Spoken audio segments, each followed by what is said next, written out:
In January on 2011, the largest organization North America has ever known is formed, TSM, with the lineup of Saint Vicious, the Odd One, Reginald, Locodoco, and Chaos.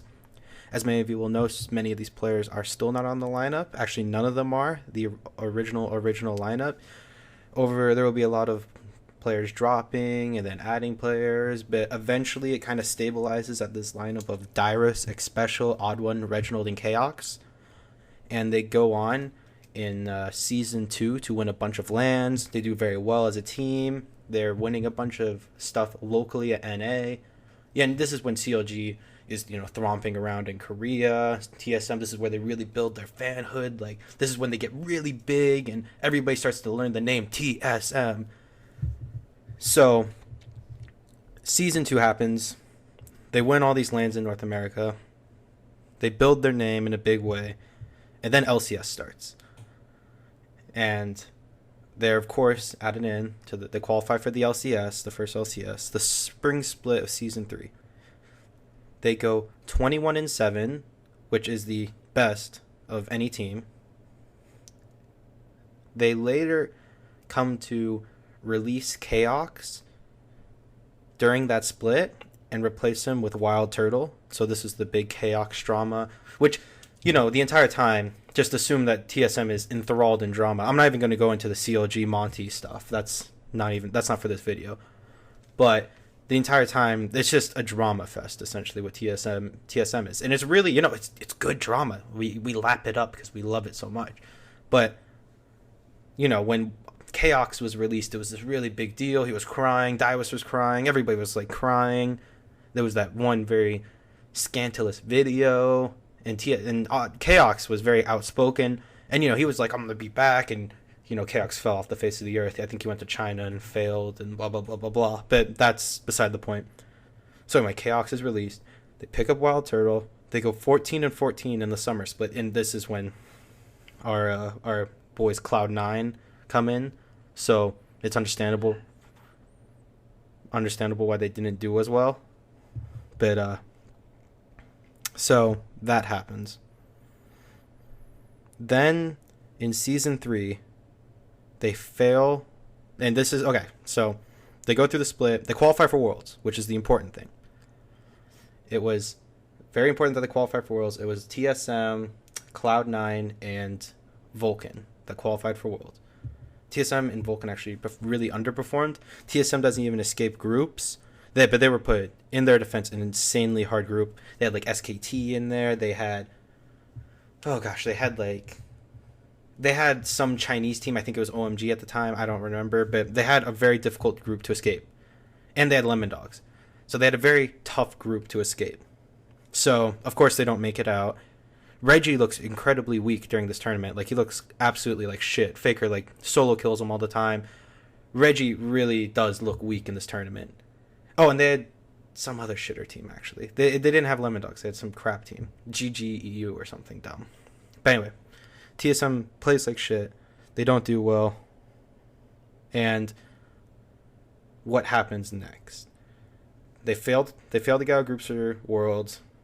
They realize Reggie's crap. So Reggie makes a decision. He steps down from the mid lane into a more owner-manager position. Bjergsen, this all-star mid laner from EU, Reginald takes his hand, sticks it across the pond, snatches Bjergsen up and brings him back. Brings him from the evil clutches of, I think, ninjas in pajamas. Takes Bjergsen and brings him to NA. And, Bjergsen would later become the best mid laner in North America. Debatably the West. Actually, yeah, the best mid laner in the West. Sorry for Bivin. So that happens, which is incredible. It's an incredibly good move by Reginald. It's incredibly strategic, very forward-thinking. So then, now we're in Season 4. We have the lineup of Dyrus, Xpecial, Odd One, Wild Turtle, and Bjergsen. And actually, this lineup looks really good. Dyrus is... I kind of hovered over Dyrus and his importance in the team. Dyrus is actually incredibly important. This is when Dyrus joined. This is when TSM looks like TSM. He's been very important to the whole organization as a whole. He's always been stable, consistent, and at times he's actually had carried the team on his back. So Dyrus is really good. Wild Turtle is looking pretty damn good at this time. He's not looking like double lift level good. I don't know. Well, double lift's kind of shitty at this time too, but he's not looking like. Well, he's definitely not looking as good as double lift, but he's looking pretty good for an 80 carry. X-Special, always an all-star. He's always been great. You never really look at X-Special and think he's been bad. X-Special has been incredibly clutch. I think it was a huge mistake letting him go, but Let's Boy later came to be a great support, but still, X-Special, in my opinion, I don't know. That's hard to say between the two. But X-Special is incredibly clutch. He's really good. He's really, really good. Him and Wild Turtle are actually a pretty scary lane. This is before Wild Turtle, shit the bed and became a terrible laner. Odd One's kind of losing it right now. He's not looking too good. I mean, he's looking okay. He's not looking like the best jungler, but he's not the worst jungler. There's players like Xmithy who actually look better than Odd One at this time. But, well, Vulcan just completely is terrible, so not even Xmithy. But Meteos is in the league now. So you kind of have, like, Odd One's not looking great compared to other junglers, but he's still okay. He's pretty good. He has a lot of game knowledge, which is very important for TSM when to fight. And then you have Bjergsen, the all-star mid laner. Best in the West. He's really good. Bjergsen's, it was just such an amazing pickup from Reggie. Then, so they go in, and they go into the spring split, and they go 22-6. It's really good. They did really, really good. However, they failed to get to All-Stars. Cloud9 3-0s them. Cloud9 goes to All-Stars without High. High's lung collapse. Looks like Link is put in, blah, blah, blah. That's all Cloud9. So it's very apparent that Odd One is no longer LCS capable. He's not as good as other LCS junglers like Meteos. He can't just go toe-to-toe with Meteos anymore. It's very clear. So Odd One steps down, and they bring in another European, one of Bjergsen's friends. They bring in Amazing. And now, actually, I think Amazing is better than Santorin. He's very diverse. He plays a lot of champions, and he looks good doing it. Pretty good. Yes, I think Amazing underperformed at Worlds in a big way. But I still think he's good. The thing I like about Amazing is he kind of has this like attitude to him, and he's kind of like, I'm the gank, and I don't give a shit about where the other jungler is, and blah, blah, blah, blah. Like, he's very outspoken about like how shitty the vision control and the safe game meta is. He wants to fight, which I like and I think TSM needs a little bit. I feel like they're lacking that actually a lot, like that will to fight, and Amazing definitely possesses that. So Amazing comes on the team. Ooh. This is where more drama ensues. X-Special, their all-star mid laner, is apparently him and Reggie kind of butt heads, and it was known in the past that him and Reggie butted heads a little bit, but it was never anything more than just butting heads. Except, eventually, I guess the tension between them grew. Because X-Special, I think, thought of it as one playing the game one way, and Reggie thought playing the game in the other way. And I think X-Special is actually very passive-aggressive. He seems very passive-aggressive in his interviews. So X-Special, they make a strategic move to bench X-Special and bring on Glebe. Glebe is a shit support compared to X-Special. Glebe is not good. It later came out that Glebe had all these mental issues, which doesn't, make him any better. That's just actually worse for him. I'm sorry, but it's not good to have someone who has potentially mental illness on the team. That's just not something you want. And compared to X-Special, Glebe looks like absolute dog shit. He's not playing the aggressiveness that Wild Turtle kind of wants. He's not doing this nearly as good as vision control. His mechanics are definitely lower. He's not nearly as Glebe is not clutch. He chokes. And compared to X-Special was highly clutch, never really choked. Glebe clutch. Glebe choked. So obviously a huge step down. It was only later until halfway through the season that they benched Glebe. Thank God. I know there was a lot of oh my God, I can't believe they benched Glebe. Yeah, no shit, because he was trash. And they bring in Lustboy, who's a tier 2 Korean player. And actually, Lustboy does pretty well. Lustboy doesn't speak any English at the time, which is really unique. Oh, and then somewhere in here, actually... Shit, I messed up this. But somewhere in here, Loco Doco comes in. I don't know. Somewhere in here, though, Loco was brought into the team. So actually now TSM's looking like a real contender because they have a coach, too. So Reggie really looks like he's putting a lot of money into his organization. Okay, so Loco joins, and then Loco brings Lustboy. Okay, so that's what it was. So Loco joins the team as a coach, which is really good for TSM. All right, TSM has a ton. Right now, they have a ton of staff. They have 2 coaches, Odd One and Loco Doco. They have a manager, Reginald, and then they have 2 more analysts on top of that. So they have a lot of staff to make sure they win. And it shows. I mean, TSM, undoubtedly the best team in North America right now. They're tied with Gravity, which, what? I mean, Gravity, you know. Move looks like an insanely good jungler, but Gravity does not. I don't think Gravity's the same caliber as TSM is. Well, but we'll get to that. We'll get to that. That's later. So anyway, so he brings on Loco Doco, and then Lustboy comes on to the team. Lustboy's a huge pickup. They had Clutch Special replaced by Shit Glebe, and now insane vision control lane presence Lustboy is now in the team. And Lustboy is good because he's kind of like this shot caller for Bjergsen. Bjergsen and him are kind of the 2 shot callers of the team. Which also, I need to highlight, Bjergsen being a shot caller just bumps his number up insanely too as like best Western mid laner. Probably, he might even be the best Western player. I don't, yeah, he is the best Western player, I think. I actually do think that. If Andy's a shot caller, he's the greatest mid laner. Yeah, he's the best Western player right now.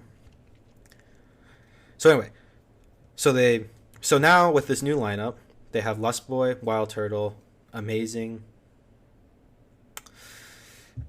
Dyrus, and then Bjergsen. These 5 players, they go into the summer split. They go 16-12.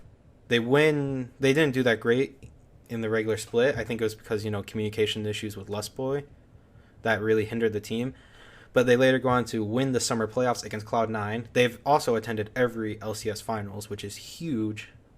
That's just incredible. It's unheard of that team's done that except for Cloud9. But it doesn't look like Cloud9 is going to be in the LCS finals this split. It would be a miracle run. Anyway, so they go. They win the summer playoffs. They're looking pretty. They're actually looking pretty good. I don't think they're looking as good as Cloud9. Well, no, they're looking better than Cloud9, obviously. But, I don't know. There's I think TSM, Cloud9, it's a toss-up at this point. It's 50-50. So it's 50-50 with a toss-up. Then we go to Worlds. The World Champions. The Season 4 World Championship. You would think that TSM was actually put in the incredibly easy group. The easiest group, actually. They didn't have a Korean team. They had SK, which didn't even have their jungler for most of the games. And they had shitty Taipei Assassins. So, this is a group that TSM should not only dumpster, but there's a real possibility that they could actually come out first place. That's what people were thinking. I mean, I think it would be a miracle if they did come out. Not a miracle, but it would be 70-30. They come out first place. Royal Club was looking pretty decent, and Uzi is an insane AD carry. And they were just doing the protect the puppy, grow the puppy comp, whatever it's called. But anyway, nurture the puppy, I think, or whatever it's called. That was their comp, and they played it really, really well. And TSM was looking pretty good. They were looking. Nobody thought they were a favorite to win by any stretch of the imagination. But, I mean, they had a real shot of getting first, and that showed in the group. They were in a game where if they won, they would tie Royal Club for first place and then play a game to see who got first. So there was a real possibility that they could have gotten first, but SK ended that dream very quickly. If TSM was on the other side of the bracket, we could have seen them at Worlds. Maybe they could have beaten OMG. In the World Finals, I don't know. That seems kind of like a stretch a little bit. But that's kind of beside the point. They didn't win. SK beats them. They go and they have to play who we would know as the future world champions, Samsung White. Samsung White There was no way, nobody believed that TSM was even going to take a game off of Samsung White. Nobody believed it. It would be nearly impossible. That's what people are saying. Like, I think Doublelift said nearly impossible. Like, it's a miracle if they take a game. Freak was the only one who said they had a shot of taking a game off of them, but that didn't stop him from saying Samsung White would stomp 3-0 them. Which is really true because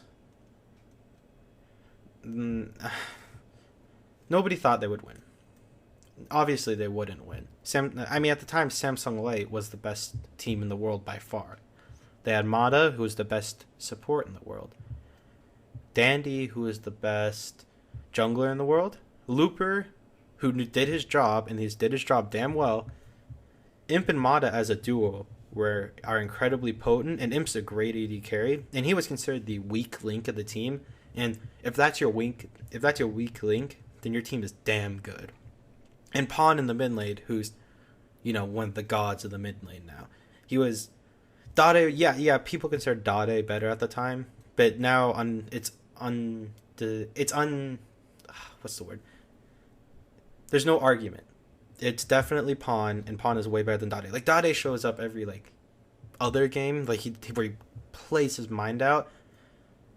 But then I don't know. Every other game, he looks like crap. He doesn't do anything. He doesn't play bad, but he doesn't play great. He doesn't play like the god that he could play as. So anyway, TSM and Samsung White play each other. As predicted, game 1, it's a stomp. It's a huge stomp, actually. Game 2, even a bigger stomp, to be honest. And then we get to game 3.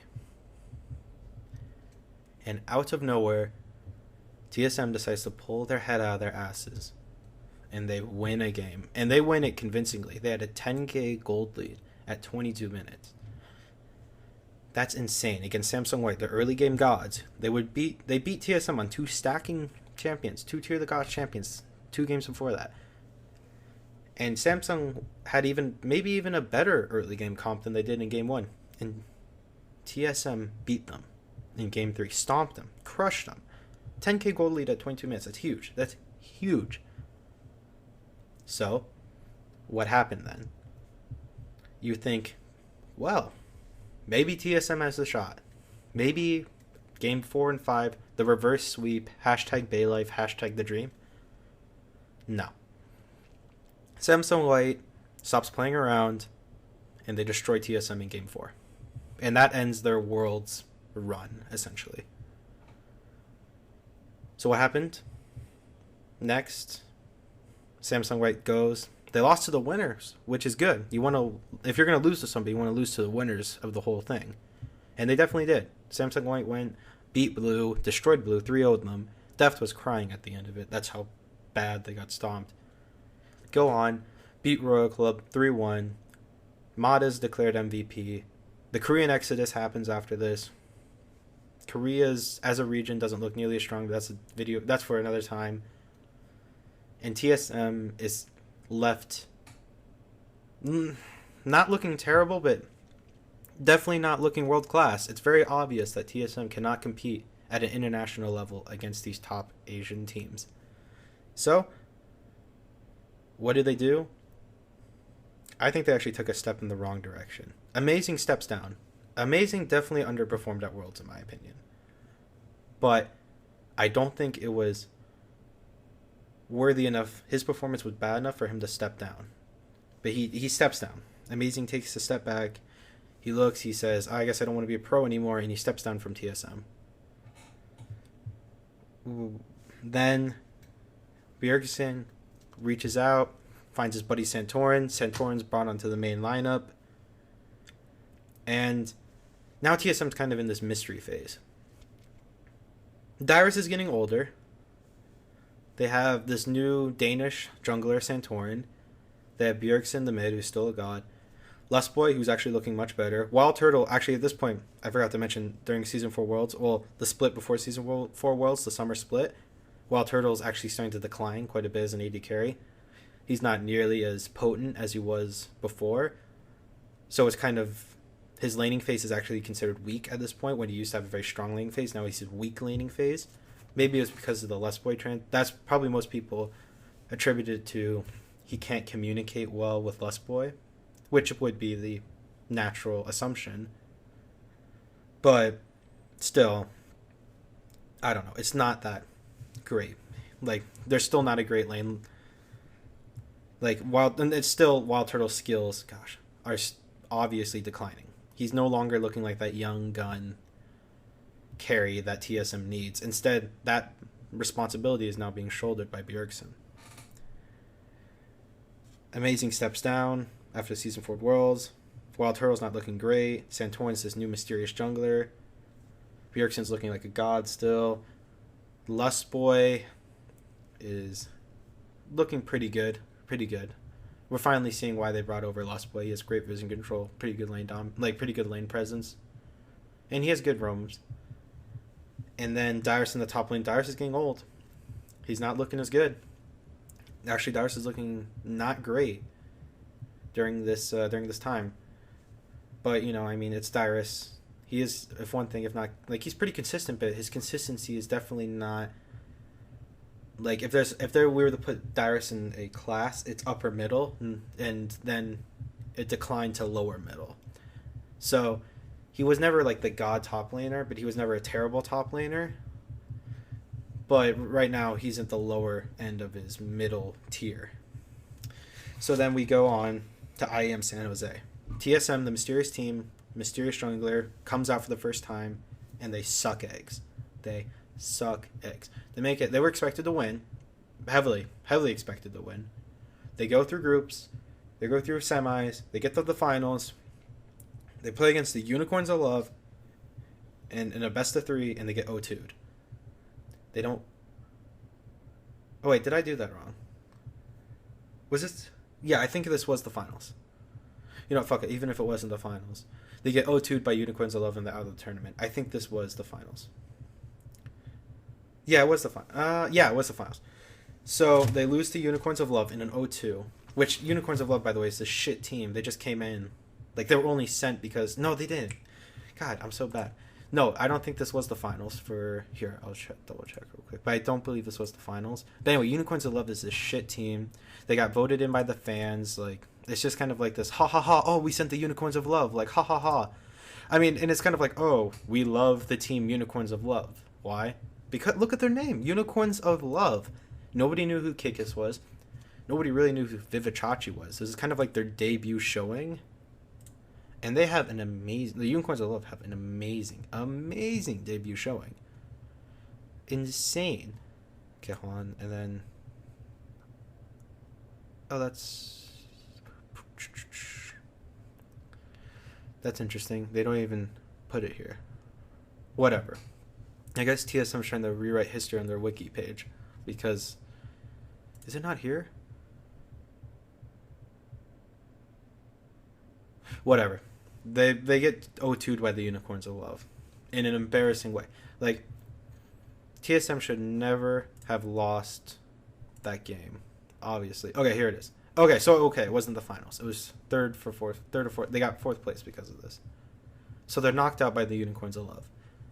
Unicorns of Love is like this crap team, and they pulled out some serious cheese against TSM. Jungle Twisted Fate. It was just insane. Power of Evil. Bjergsen probably has the worst tournament of his life. In his whole career, this is probably the worst we've ever seen Bjergsen. He gets solo killed a bunch of times by Power of Evil. He looks like absolute garbage. And even this is probably the worst we've ever seen TSM management look. Because it was pretty well known that Power of Evil was a Syndra god. And neglecting that Syndra ban was kind of a huge, lack of preparation. And they shouldn't have a lack of preparation. They have a coach at this point, analysts, they have Reggie. They have 2 coaches, 2 analysts, and Reggie. They should have known what Unicorns of Love played inside and out. And instead, they looked like an amateur team. It literally looked like an amateur team out there. I had 0 expectations for TSM going into the following split because they got stomped by the Unicorns of Love. And the Unicorns of Love beat them with AD Twisted Fate in the jungle. Like, what garbage is that? But, I mean, later we would come to know TSM would look really good in the next split. And I actually thought Santorin looked like crap. He was out jungled every single game he played at that IEM San Jose.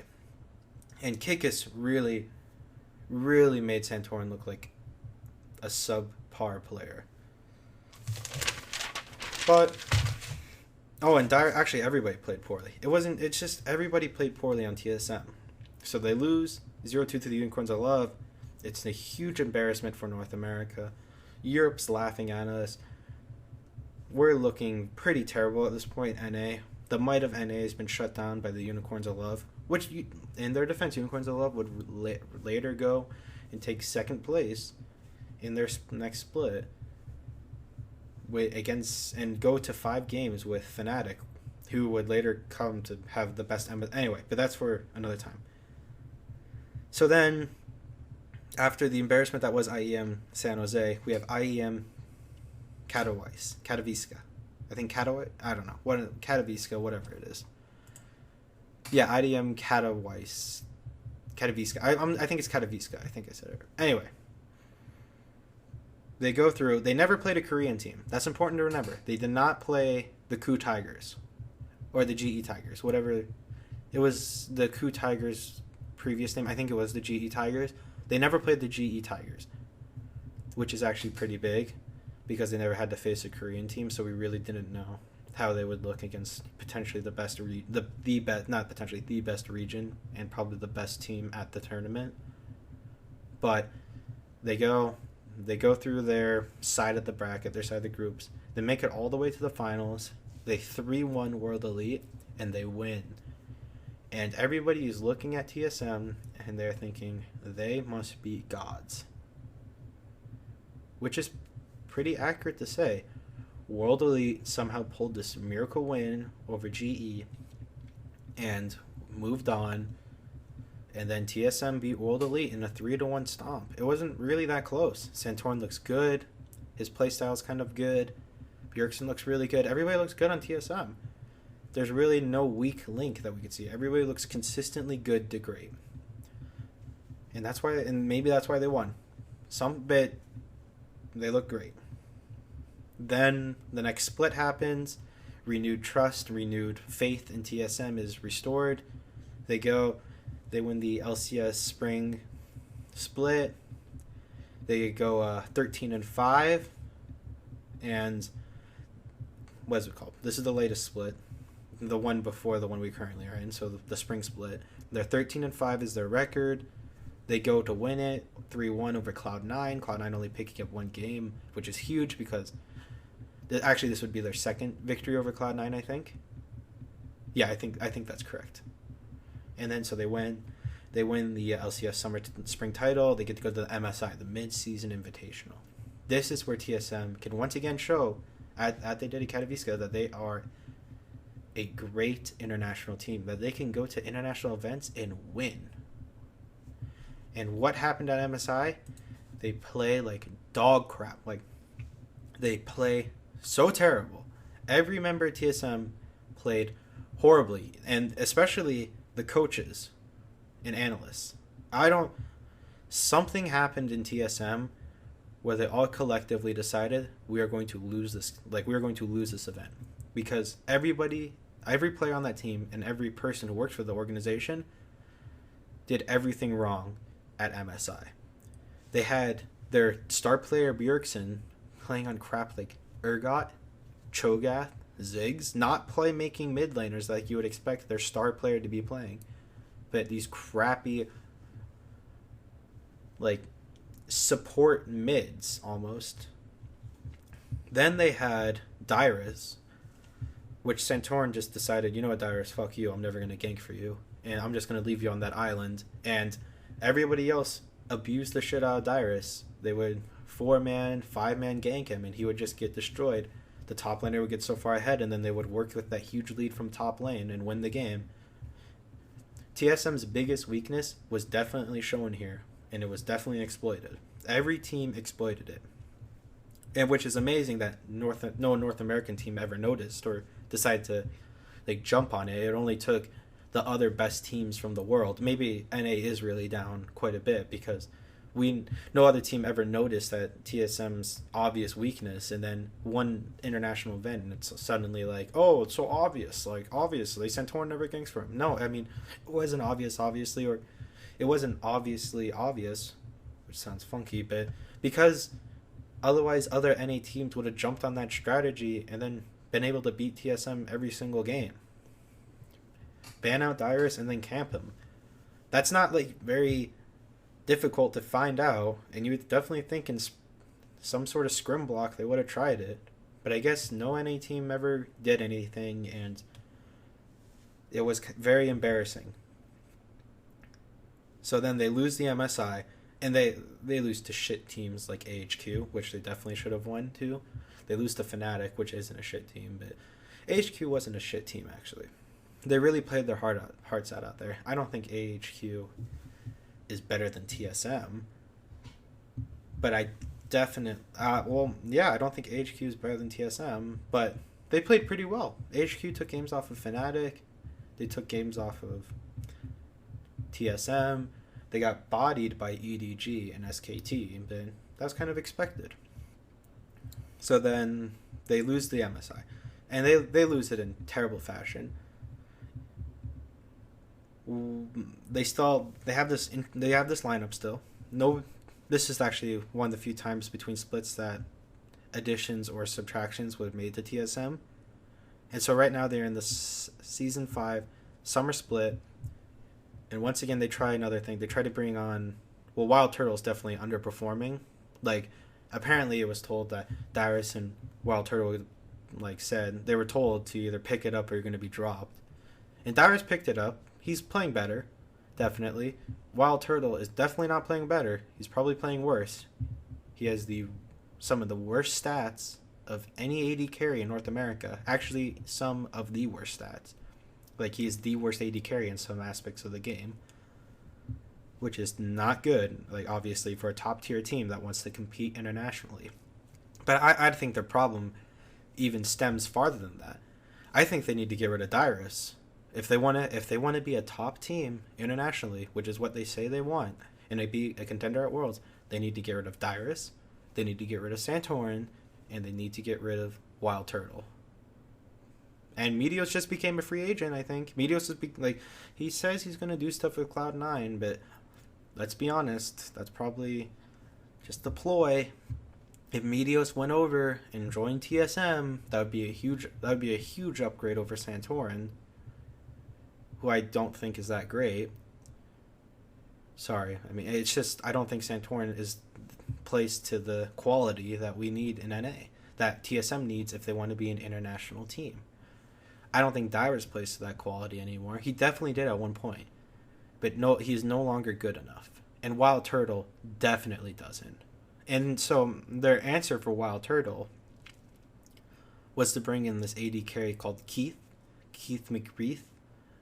And I think no, you know what? I don't. Keith is definitely not good enough to go toe-to-toe with other world-class AD carries. Definitely not.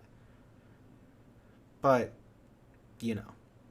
maybe he will be one day. No, he's not. Yes, I think the ceiling with Keith is higher, but I don't think it's the AD carry TSM wants. I don't think Keith is the right choice for their void they have to fill in this AD carry position. But right now, they are 9-3, first in the split, tied with Gravity. I think their problems, if they wanted to just win NA, they could keep this lineup. This lineup will probably win NA. We'll go to playoffs and win. If they want to win Worlds, they need to get rid of Dyrus, they need to get rid of Santorin, and they need to get rid of Wild Turtle. And, maybe if you got good enough players if you got a great AD carry, and you got let's say hypothetically Sneaky would also leave, but if you got a great AD carry, you got a great jungler, You might not need to replace Dyrus, or vice versa. If you got a great AD carry and you got a great top laner, you might not need to replace Santorin. You definitely need to replace Wild Turtle. He's just garbage.